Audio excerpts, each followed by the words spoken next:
Sorry I haven't filmed in a while. I've been super sick and super busy. Yesterday I actually had to call off work. But even when I broke my ankle, I think I went into work the next day. I was so sick that I was laying in bed throwing up, and I had to call my family to take care of my dog and my friends.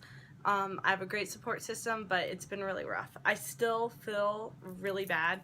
This is natural, all I could muster makeup, and I still feel like crap. My stomach still hurts, but I wanted to film because I know I haven't filmed in a while, and I've been like uploading small videos, but I just want to give you guys content. I do have to say as of now, I'm at 52 subscribers, and it's absolutely amazing, and I think the faster it grows, the sooner I'll be able to hit my goal of 1,000 subscribers in 6 months. I do have some exciting new marketing ideas I'm gonna try out, and I'll keep you guys in the loop. So I'm gonna jump into today's video, which is gonna just be the scariest thing tags. I just didn't really have anything planned, and I got inspired by a YouTuber I like to watch just to do this tag. I was not tagged. I'm tagging myself. Sorry.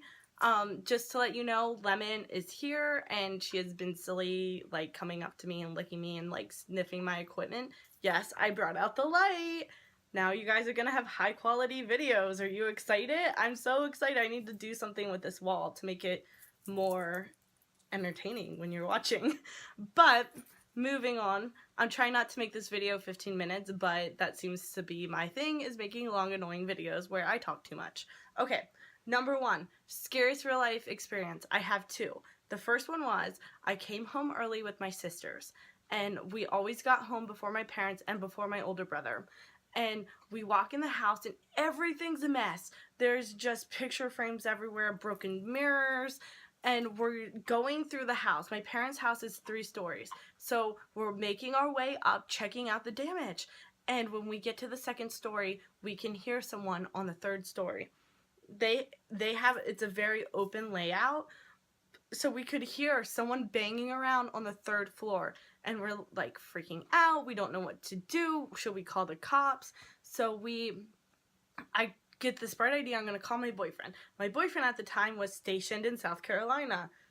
Well, yeah, great idea. So he calls his friend who lives in the area close to where we live, and his friend is like, you know, this redneck guy with guns and, you know, all that jazz, comes over with like a gun, no lie, maybe even a knife, or maybe both, and he's like not swarming, what is it called, you know, like, oh my god, I can't think of it now, like SWAT teaming the house, like from room to room, floor to floor, like, is anyone there?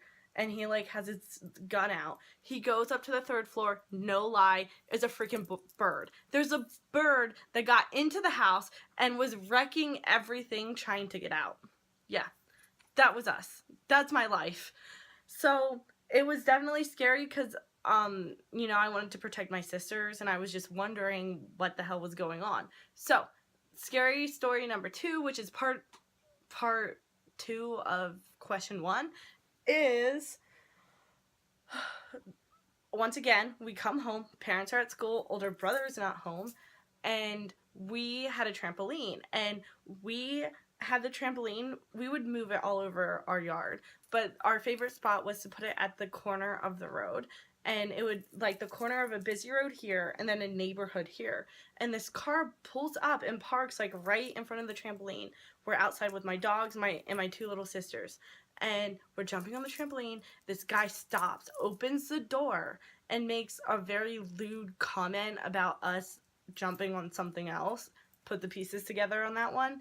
And then my dog like runs up to him, and he grabs my dog, and he's holding my dog, and he doesn't let go until she pees on him, but she pees on him. He lets it go. He says, "Get in my car." We're like, "We're not getting in the car with you." We run home screaming. We can't get a hold of my parents because they like work You know, they're just starting a company. They're very hard workers. They were at work, in meetings.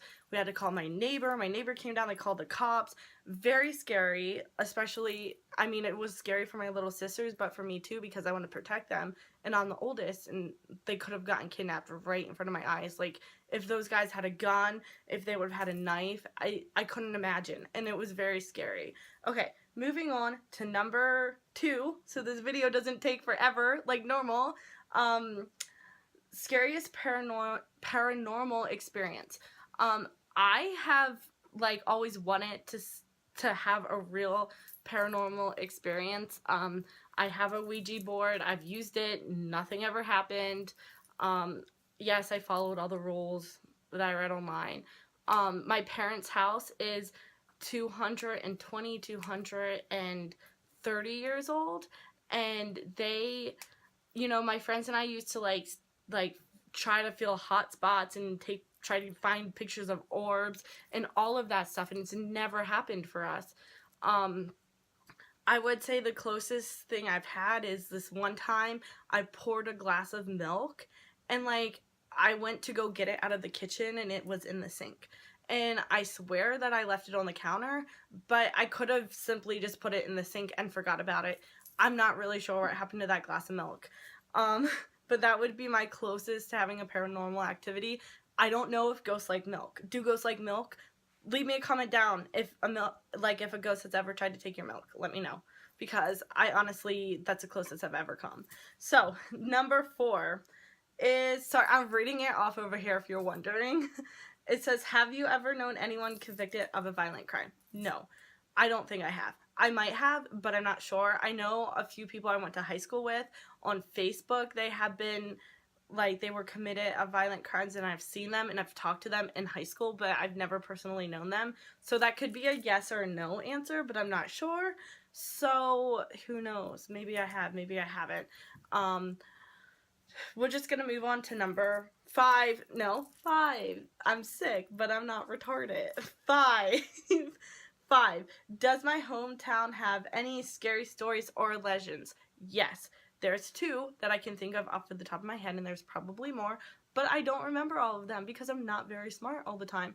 Okay, so the first one is when you're driving on the highway, there's like a bridge and you always lose reception there. If you're on a phone call, it will drop. If you are like trying to play music, it will freeze. If you're, you know, watching YouTube, it will stop. You will lose reception every time. And the bridge isn't like a long bridge. It's like about, you know, that wide. It's just like a normal bridge you drive under, but it's like the space where you lose reception is longer, and you always lose reception in this one spot.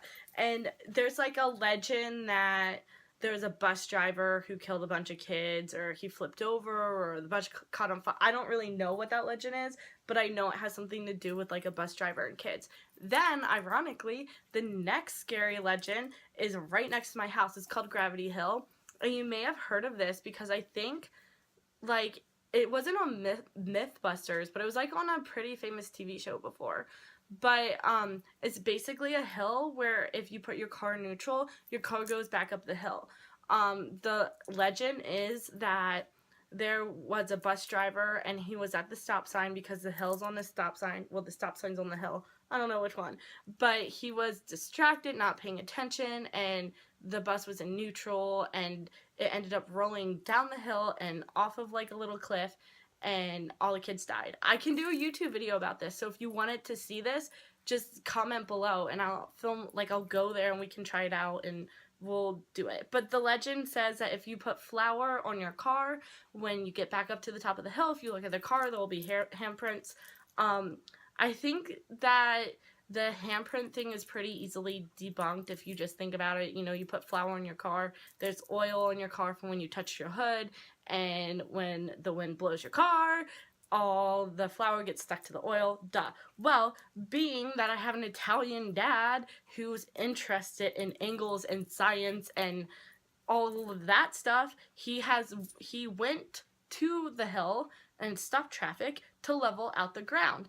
And his research has found that the ground goes like this. So here's the street that you would turn into, and then here's a hill. So because it has this bend right here, it's just enough for gravity to push your car back up the hill. That's what his research found. If you want to see a real-time video of this hill, comment below and we can film together on that hill. Okay, so number 6 is my favorite urban legend. This is really hard because I didn't really grow up on urban legends. It wasn't a big thing in my family. Like, my parents never... Well, okay, now that I'm thinking about this, an urban legend. Okay, wait.